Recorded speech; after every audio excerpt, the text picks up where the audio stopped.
Join us and watch us grow as we explore the garden world with Canada's local gardener.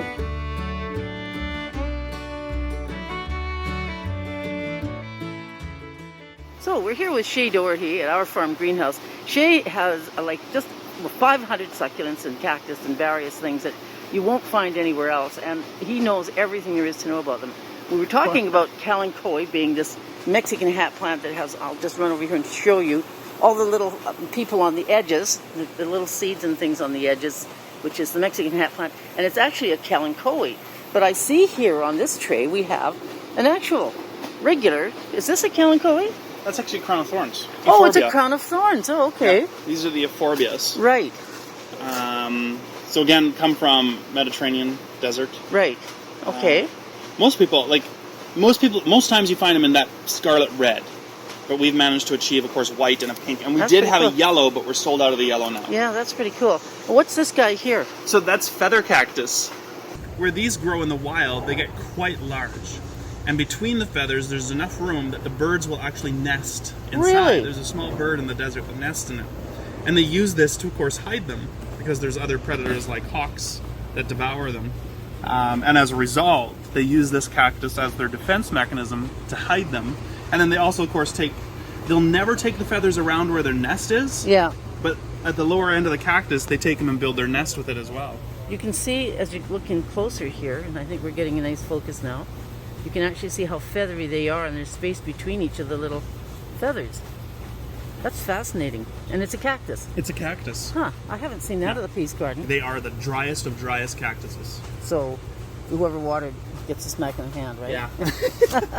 In the greenhouse business, I understand that the toughest job is watering. It is. Most specialist job. Yeah. Like a lot of volunteers, they'll come and they'll go, well, especially in February when it's winter, they want to come and just get some green. Yeah. They're like, just give me the watering job. It's the easiest job in the greenhouse. And I'm like, oh, no. Most definitely not. That's the that toughest is the job. hardest job. And it is, because between species of plants, some want it dry, some want it wet. You have to know that it's going to dry out by tomorrow. Yeah. Because you don't want fungus spreading. So watering is the hardest job in a greenhouse industry. Here we go. So here's a very interesting cactus. What's this one? So this is cigar cactus. It looks like all the little cigars coming off of it. Yeah, okay. It can grow up to 4 feet Okay. over time. Large. It's edible. You can eat it if you're hungry, just so you know. Most of the thorns. Yeah, well, that might be a bit, like Yeah. prickly. Well, you'd have to do it like they do in Mexico, right? Where they take a torch and burn all the thorns off first. Do they? And then you peel it and eat it. But until you burn it, you don't do that, because the thorns are terrible. Okay, what's this guy here? So this is an euphorbia. Yeah, another euphorbia. Yeah, ruba, or red. And this guy, a lot of people know it. It's actually cathedral cactus. Okay, all right. A lot of people have them in their houses, just not in the Yeah, green form. just don't know what they are. And then this guy, corncob cactus. Interesting. And so what's his specialty? I like the colors. Yeah, it just is variegated form, grows up, almost looks like a bonsai as he gets older. Yeah. And little flowers. The sap, of course, could be used against your enemies, because it is poisonous. Is it?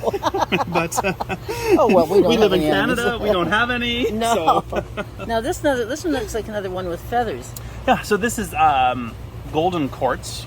It gets little pink flowers in March, loaded with them. But this one is still pricky. Like the other one up top has no prickles. No prickles, yeah. This one still has a confusing prickle right there. You can see it, and they hurt when you get it in. Oh. But the flower is gorgeous on it. Absolutely That's stunning. part of the thing with these cactus, isn't it? Because the flowers are so brilliant.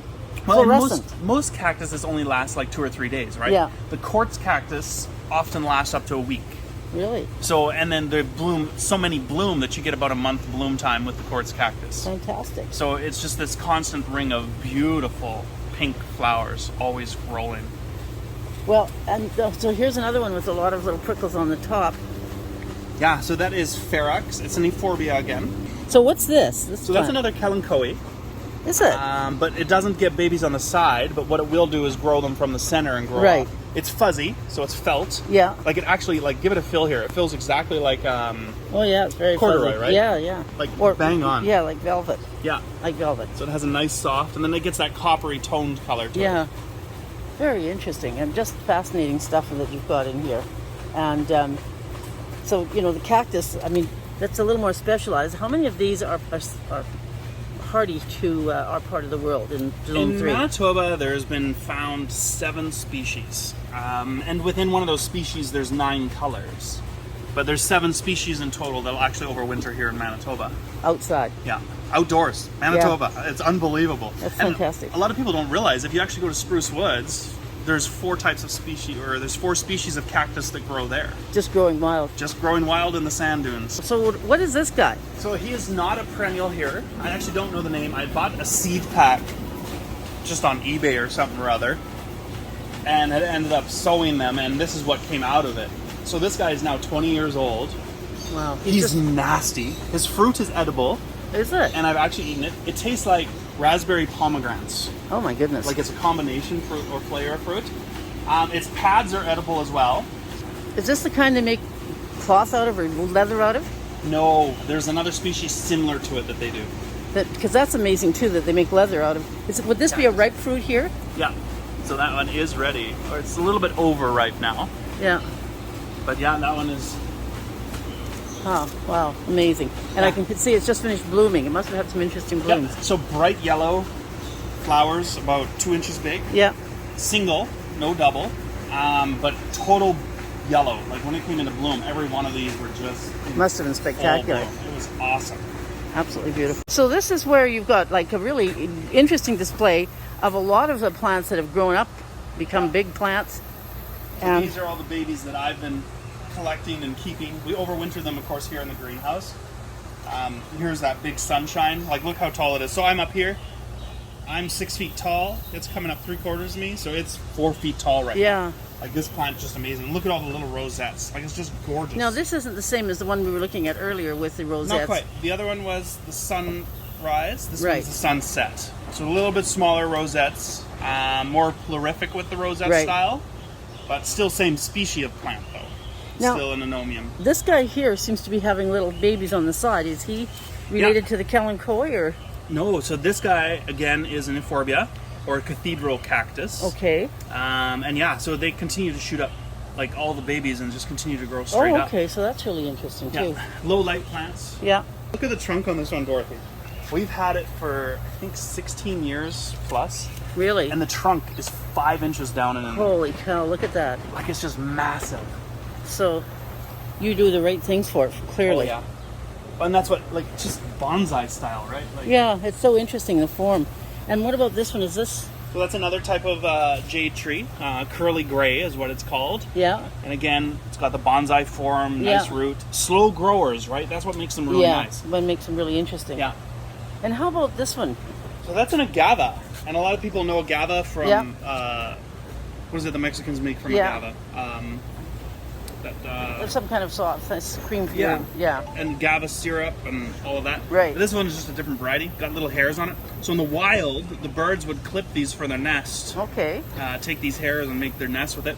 The one thing I don't like about agaves, and because of it I've started to move away from them, selling them, the tips are the worst deadly needles ever. Oh. And they hurt. Like, So, yeah. Wow. Beware. Beware. Yeah. But they're beautiful. Beautiful. It's right. They're all beautiful. What's this one with the? Fire sticks. So these grow wild on the beach of Florida. And coming, as the heat, you can see how it's getting some of that red tinge into it right now. So come to the middle and end of August, it's just going to be fiery red, which is why they call it fire sticks. Ah, interesting. And just brilliant red. Oh, so that's part of the. Gorgeous. And you've got a barrel cactus. Yep. Of Have course, you grown this weeds. guy from the little one? No, so this is a different species. Now, does it have a weed growing in it? Yes. So oxalis has the tendency to grow right up the side of a cactus. So it's of course down in the inside here, but it's just following the moisture up the cactus. So it's like a little parasite. Yeah. And it's hard to clean out, of course, because there's all the thorns. Yeah. But amazing. What about this guy? So this is coral cactus, which is, you know, it kind of looks like a coral reef, right? Right. And just very little thorns. They are there, but very little. Likes it on the dry side again. It's a hard. Do they bite? Oh, Hello yeah. there, fellow. This is Millo. She's the Hello, mascot Millo. of the farm. So this is an echeveria. Just a massive rose. Like, look at the Aren't size they of the pretty? leaf. It's larger than my hand leaves. And then the blossom comes up. And look at that, like that beautiful cherry pink. Like, just stunning. Yeah, it is really gorgeous. It's amazing. And the cactuses, right? So if you snip this off and put it in a flower bouquet, it'll last up to 6 weeks. Really? Yeah, and it'll continue to bloom out. So longevity on it is absolutely incredible. So you get additional benefit from Yes. this particular echeveria.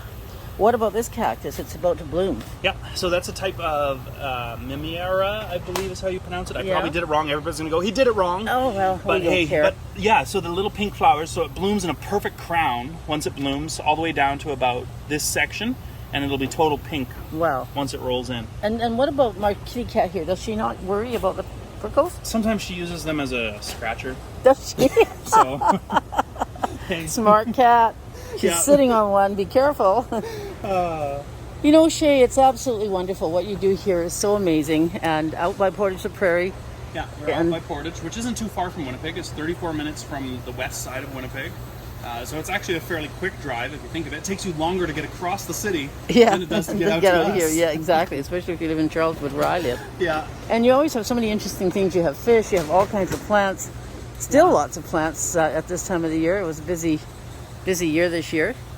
And everybody I've brought here just loves it, and they love you because you're so interesting. It's a lot of fun. I mean, plants, you can go anywhere with plants, right? They're just, I mean, I went for a hike up in Dauphin a little bit ago, and some of the plants that I saw just in the bush were astounding. Stuff that we don't have here in Portage la Prairie. And I just had to, get down on my hunches. Yeah. There was a little bit of cow poo by me and, whatever, but it was just, I just like, what is that species? I know. It turned out it was a type of the horsetail grass. Really? But it was just different than I'd seen before. So. Well, my daughter Shauna is absolutely in love with foxtail, and she says when she's moving back to Manitoba, she's going to have foxtails in her garden. She's trying to figure out how to contain them. I told her you might want to be careful. It's a weed. Yeah. You know what? One man's weed is another man's treasure. They're beautiful, but there we go. Yeah. Well, thank you so much, Shea. It's always a pleasure to be with you. And No problem. Everybody, if you get a chance to come to our farm greenhouse, absolutely do it. You can look it up. It's on the internet. It's on Google. We have it on Google, or we have our website up and running now too. Yeah, so. it'll bring you right to the front door. Yep. Thanks, Shea. Thank you. Bye-bye. Bye. Thank you for watching, and thank you to the Government of Canada for their support in producing Canada's Local Gardener.